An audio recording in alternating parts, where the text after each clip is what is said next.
system, but most importantly, with opening new markets in Africa, Asia, and Latin America. There are well-developed wind associations in the US, Canada, North America, and Europe, of course.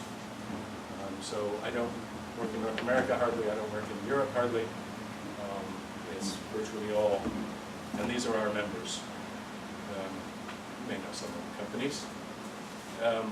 The associations are at the bottom, so that's Brazil, US, Italy, Mexico, Uruguay, Germany, Canada, China, Denmark times 2, times 3, Holland, India, Norway, Japan, Korea, South Africa, Turkey, Germany again, and the European Association. So those are my constituents, so to speak. Just run through some of these statistics pretty quickly. Growth of the industry, fairly substantial over the last 16 or 17 years. Now total installed capacity of wind energy globally is a little bit more than half of the total generation capacity in the United States as a reference. Not evenly distributed. Annual markets, subject to the vagaries particularly of the US Congress and the global recession between 2009 and 2012. But that's pretty much stabilized now. Top 10 globally, China very much in the lead, the US second. India is now in 4th place, having overtaken Spain, and Brazil is climbing up the list. Since 2010, the majority of installations of wind have been outside of the OECD countries, so outside of the rich countries. So you see them start to, originally it was just the US, Germany, Denmark, and Spain completely dominated, but now more and more there's China, India, Brazil, and South Africa coming along, and Argentina now, etc. Annual markets, similar sort of phenomena. China, US, etc. Brazil going up the list. South Africa, and then Finland had a particularly good year last year. For the regional distribution, it always was more or less equal division between the 3 large markets in North America, Europe, and Asia, but Asia has taken over, which is logical given where the electricity demand growth is, where the economic growth is, and where the people are. And Latin America is coming along. Latin America is, in this chart, is deceiving because for international energy purposes, Mexico is considered part of North America. So we need to make them comparable.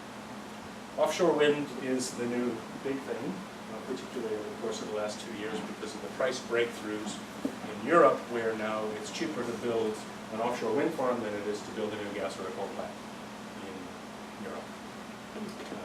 We're not there yet here in this country. The first PPA for the Block Island wind farm was about 22 cents or 24 cents. Ridiculously high price, but they're competing with diesel. And they were paying, because before that, Block Island had a big diesel genset for which they were paying 35 cents, 38 cents.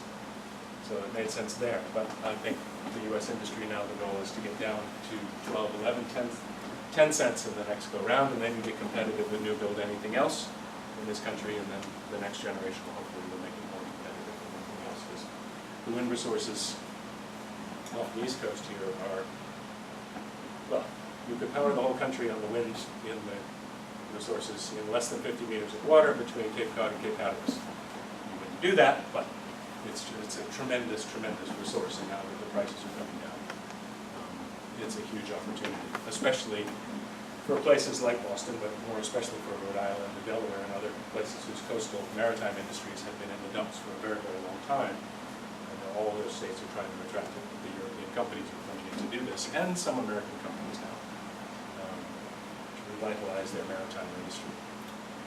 Just because I'm here in the US, give you an idea of the distribution of the actual production of wind energy in this country. Iowa is still the leader. They get almost 37% of their electricity from wind now. Oklahoma is very close behind, as is Kansas. Well, Kansas is even closer. North and South Dakota are very strong. Colorado, Texas, of course, is the leader in terms of total installed capacity, but it's in total generation, but it's a much, much larger demand. California gets a lot of ink. They don't do anywhere near as much as they say they are, although the solar industry is doing better than Canada Maine is picking up, and we now have, before the entire southeastern part of the country was all white for many, many years. Amazon built the first wind farm in North Carolina last year, and there's one that went up in Tennessee from a private investor. So we'll see what happens down in that part of the country. But there are manufacturing jobs from the wind industry in all 50 states, including 6 or 8 firms here in New Hampshire. I can't recite off the top of my head, but if anyone's interested, I can look them up. So my job is focused at this point primarily on these new markets. I mean, Mexico, Brazil, and South Africa were the ones, say, for the last 4 or 5 years. Brazil is going great guns now, despite the political and economic crisis down there, which you read about. I'm going there next week. We have our annual show. The Mexican one was going great guns. As those of you who pay attention will know, a new leftist populist president was elected in Mexico about 4 weeks ago. In the initial part of his campaign, he was going to try to undo all that and renationalize all the industries, because Mexico completely nationalized its energy industry with the new constitution in the early part of the previous century because they didn't want American companies taking over and running the whole show. But they liberalized it about 10 years ago to allow private investment. Well, not 10 years ago, 6 years ago, and it's had a very positive effect. Whether that will be undone now, ask me this time next year. South Africa was going great guns. Then with the crap with President Zuma and the corruption and basically the whole country coming to a screeching grinding halt over the course of the last 12 months, everything was on ice, but that's now all unblocked with the new president, with Cyril Ramaphosa. We'll see how that goes. We'll be going down there for our annual show in November. Elsewhere in Africa, there's a lot going on. Morocco and Egypt in particular, Ethiopia in particular, but also the largest wind farm in Africa in Kenya, and the first one now being built in Tanzania. In Asia, too much to even go into, except that what we're really focusing on now is Vietnam. Tremendous wind resource, no indigenous fossil resources, a rapidly growing economy, one of the most corrupt governments in the world. That's a separate problem. Same to Indonesia. Mongolia is fabulous, except for the fact that it's completely surrounded by China and Russia, and there's no way to get the power out. But the amount of wind and solar resources in Mongolia will be enough to power all of Asia, if they had a way to get it out. We're working on that. And Iran, well, they have their own indigenous wind industry. It was going great. Then the first round of sanctions about 6 or 8 years ago, and now they basically have all these companies ready to go and build lots of wind power in Iran, but they can't. Until the U.S. Treasury Department decides that anyone who does business with Iran is not a whatever, nobody can, or nobody dares to. Anybody who has any operations that involve the U.S. Treasury Department are not going to touch Iran with a barge pole. So Tehran and everywhere else continues to be polluted by horrible oil-fired power stations. South America, Uruguay. Uruguay's about maxed out now. They've got 40% of their electricity from wind power and all the rest hydro. So they're trying to sell some to Brazil and some to Argentina.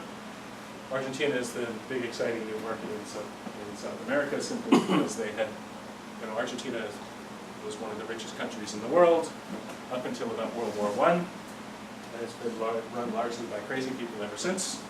So crazy they wrote an opera about it and had Madonna in the starring role. Peronistas were finally voted out in the end of 2015. New government came in, and a friend of mine was the energy advisor to the former mayor of Buenos Aires, came in there, and they've been going great guns. We have great hopes, but Argentina, don't cry for the Argentina. Argentina makes a lot of people cry all the time. We're hoping it won't happen this time. And the two big new ones, Russia, there was a big push when Medvedev was president and between the Putin thingies in order to modernize the economy and exploit Russia's wind resources, and solar, which you can imagine are enormous, being the world's largest country by far, consisting mostly of empty space, and very windy empty space, and in the southern half of it, very sunny empty space, especially the desert bits. Putin came back in, he was only interested in Arctic oil. Price of oil's down, So it's starting again. The first commercial wind farm in Russia came online in February. They've tendered out about 3 gigawatts. It's still very hard to do business in Russia. It's still mysterious, but it's happening. So we'll see. And the last one, you may have read about the new Crown Prince in Saudi Arabia who wants to modernize the economy. Well, one of the ways he's doing it is with wind and solar. And it's happening, it's starting. There is no market, there is no rules, there is no contracts, there are no banks. It's a really weird place to try and do business, but as the Saudis attempt to, some parts of the Saudis attempt to reform their country to become more like the rest of us in some fundamental ways, it's a huge opportunity. Because their energy consumption is absolutely enormous, as you can imagine, one of those giant mansions. They need to be air conditioned. Well, they need to be air conditioned down to about 70 degrees, and if it's 120 outside, that takes a lot of electricity. But Saudi's domestic electricity consumption and their domestic oil consumption is now up to about 45% of their production. And since it's the only thing they have in terms of an economy, they kind of got to do something or they'll be out of business pretty soon. They might have to sell the Rolls Royces. Things. Anyway, so that's that. What am I doing? I should move along here. 44 minutes. Okay. Yeah. I think with the price breakthroughs in wind and solar energy, among energy planners now, the question is no longer if we're going to have an electricity system that's dominated by wind and solar. It's when and how quickly, and how much of the rest of the economy is going to be electrified to accommodate that, because it is far and away the cheapest way to produce energy now, almost everywhere. Solar more in deserts, winds more everywhere else, and plus in deserts where it's windy. Big focus on electrification of the transport sector. Hasn't really taken off here much yet, but it's starting. In places like Amsterdam, where I live, charging poles are everywhere. Oslo, I think 60% of the new car sales in Norway last year were electric, and they're building electric airplanes. The big issues that we have, really, is in terms of solving this little climate problem that we have, are steel manufacturer, cement, ships and planes. Steel manufacturer, we can create the heat for steel manufacturer from electricity, that's not a problem. But coking coal. There are alternatives, it's more expensive, but a very large portion of the emissions from steel manufacturer is from the coking coal. Same with cement, the calcium carbonate they burn in there releases huge amounts of carbon dioxide, quite apart from the heat that you use to run it at a very high temperature. And then ships and aircraft. Ships, we've got river barges, we've got ferries being electrified. There's a big push now to use ammonia produced by electricity in order to create a storable, usable fuel. You can burn ammonia directly, you can use it to charge fuel cells, you can use it in a variety of ways. But long-haul flights and transatlantic or transoceanic ships are still something that we need to sort out. I think we'll get there. We have the technology once. When I first started doing this, we didn't have the technology. We definitely, 30 years ago, didn't have the technology, even 20 years ago. Now we do. The question is whether or not we do it in time to save time. For that, I will say one of the things we can do now because of climate change, which we couldn't do 40 years ago, or we could only do with great difficulty 40 years ago, was sail through the Northwest Passage, which I had the pleasure of doing last summer. Always one of my bucket lists. This little blue dots, starting in New Zealand and ending up in Amsterdam. I did not do the whole trip. A good friend of mine had a boat, he's Dutch, a ice class boat in New Zealand. Wanted to bring it home to the Netherlands.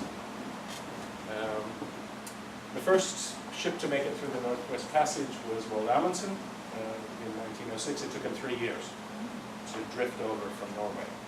The first small boat to make it through in the modern era was a yacht in 1983. It took him three summers to get through. Once you go as far as you get, it starts to freeze, so you lay up someplace and wait for the next ship. It's much more common to do it in 1 year now.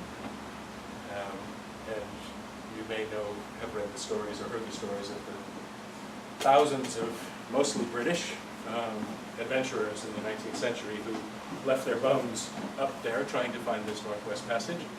We happened across quite a few of those. But we made it through in 1 year. We had some ice, we had a couple of dodgy bits, but not too bad. This was the boat, Otiyama, 50-foot, ice class Antarctic expedition vessel is what it was built for. There were 6 of us, although only 2 made the entire trip from Auckland to Amsterdam. There were various crew changes. I got on in Nome. Here we are leaving Nome in Alaska, looking very cold. I was very cold. We come straight from here, and it was, Nome was fine on shore, but you get out into that water, which is about, 34 degrees. It's chilly pretty quickly. This was the first ice we encountered in the area between Barrow, Alaska, and Prudhoe Bay. Lots of this ice and fog, and that's what makes it difficult, because when there's, sort of 3, 4, 5 tenths ice like that, and you can see well, you can, especially in a small boat, it's easier to maneuver around. When it's foggy, you can't see anything. You just blunder into stuff, and it can get pretty ugly pretty quickly. And remember, with these pieces of ice, you're only seeing the top 10%. So you have to be rather careful.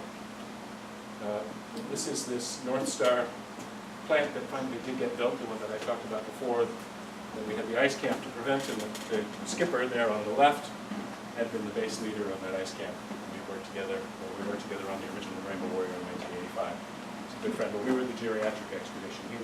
I was 61, he was 63 then.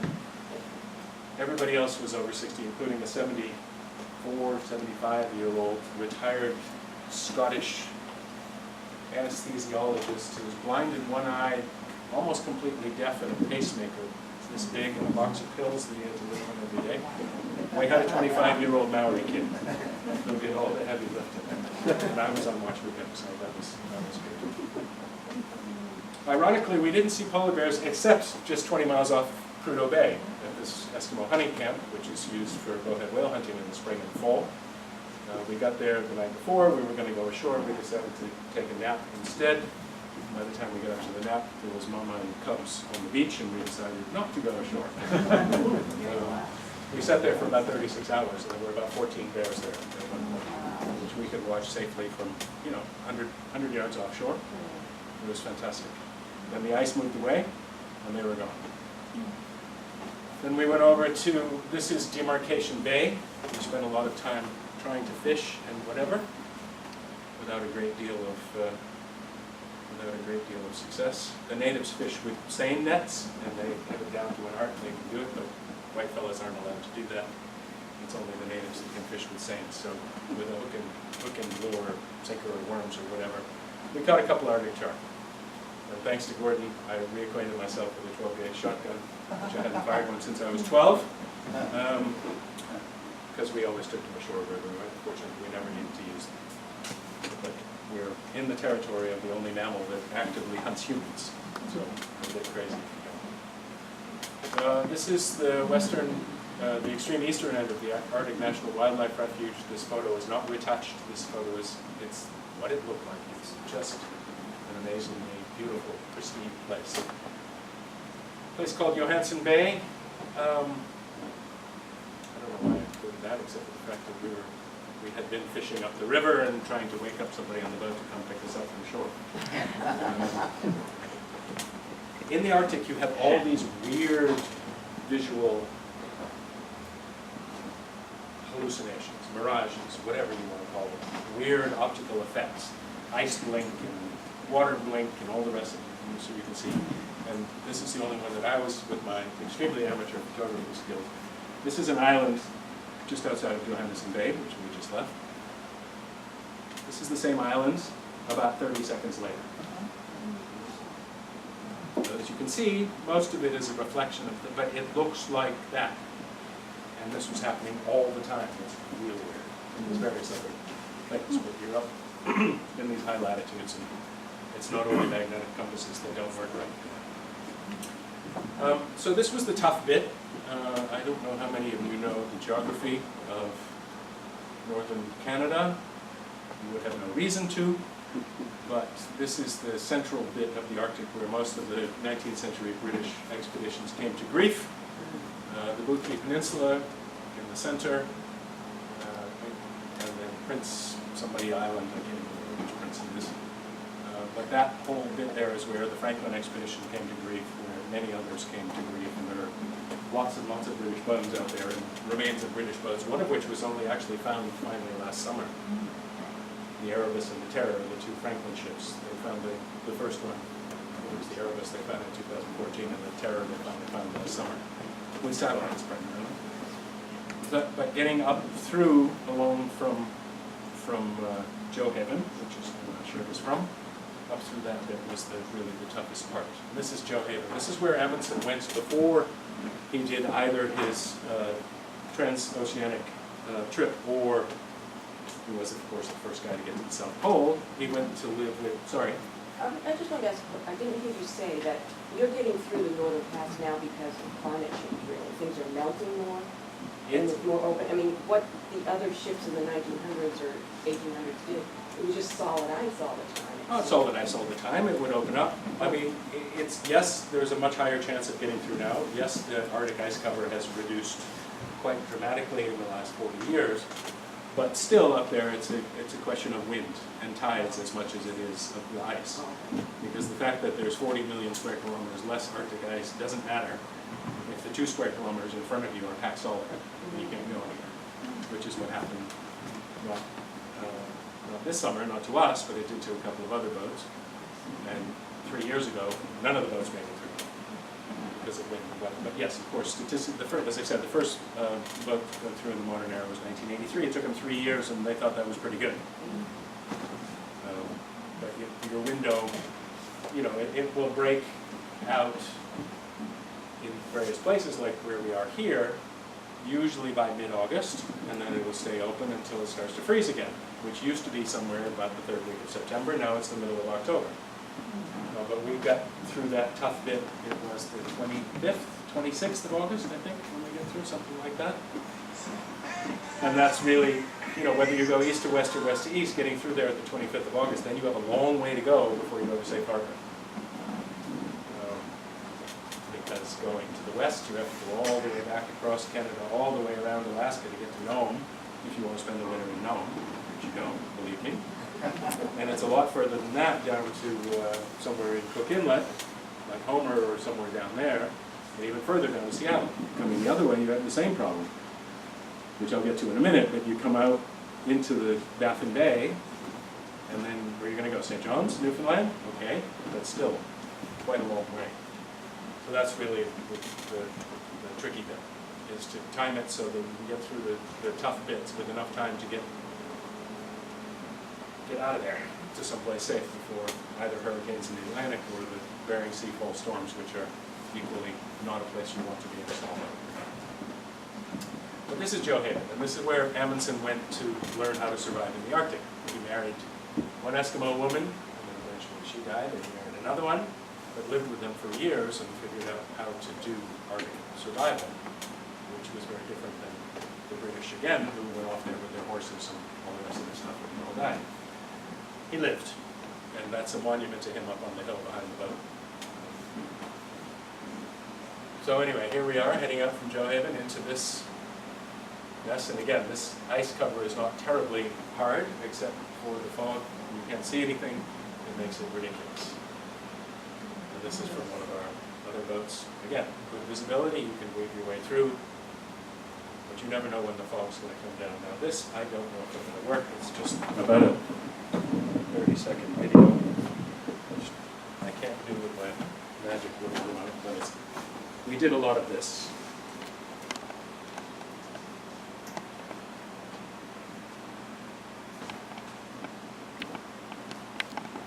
Gonna work? Yeah, good. How about the picture first? How about the picture first? Yeah, the video, a little bit. And then take the video.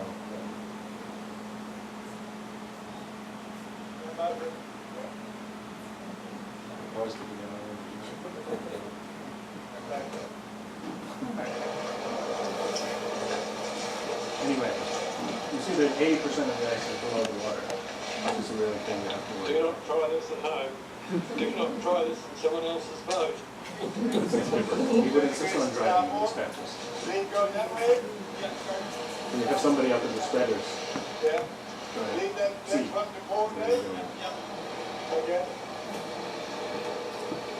What's the air temperature? It's 3. 36, 37, 35. Going straight. No. Anyway, just to give you a little flavor of what we're up. We spent a few days doing that, which was, as I say, it was great fun until the fog comes down, and then you're just wondering about you can't do anything.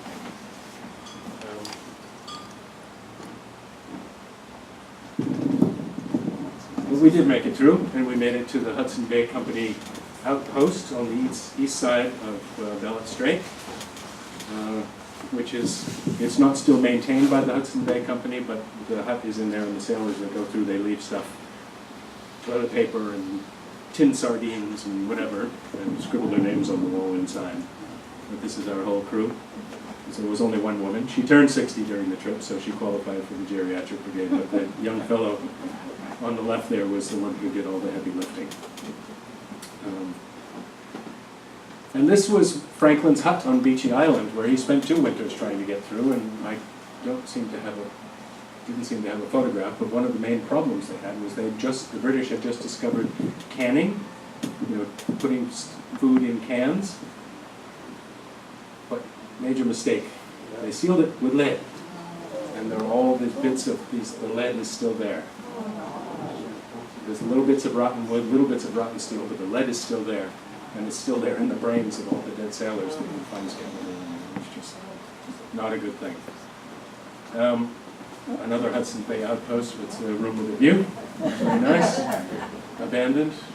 Then we headed across Baffin Bay. Once we were through there, we didn't have any more problem with pack ice, so we had these guys, which are generally easy to see, but this was also by the 1st or 2nd of September, so we had our first dark since early July. So it was, again, I had the 12 to 4 along with the 24-year-old Maori kid with the good eyes, and he stood outside with his eyes completely peeled with no lights to look for any of these things in the middle of the night. I had both radars going trying to find them. We didn't hit any, which is a good thing, because there wouldn't be much left. And here's where we made our first landfall in Greenland. And one of the coolest thing about the entire trip, this is a place called Mellem Fjord on the west coast of Disco Island, is that we wandered in there and managed to find a little anchorage tucked in behind. There's no charts, really, of any of this. And we were very pleased to be able to drop the anchor, look around and say, it's possible another human being was here once, but it's equally possible there never was. And it's kind of nice to know that there are places still like that left on the planet. This was a particularly large. These all come from the Ilulissat Glacier. It comes out of what used to be known as Jakobshavn, about halfway up the Greenland coast, and there's a 90-something% chance that this was where the iceberg that sank the Titanic came from. It's the most productive glacier out there, and you have these little miniature apartment buildings floating around. So me driving right up into the face of the thing, trying not to hit anything. And here's the last day before I got off the boat. At the face of the glacier, there's a whole field where you can sail around in, and it's just beyond words to describe. Get a chance to go to Greenland. Thanks very much. Oh, I wanted to pay homage to the people who supported me on this trip and who put up with me for the last 35 years or so, as I run off and do all the rest of this crap. But thanks very much.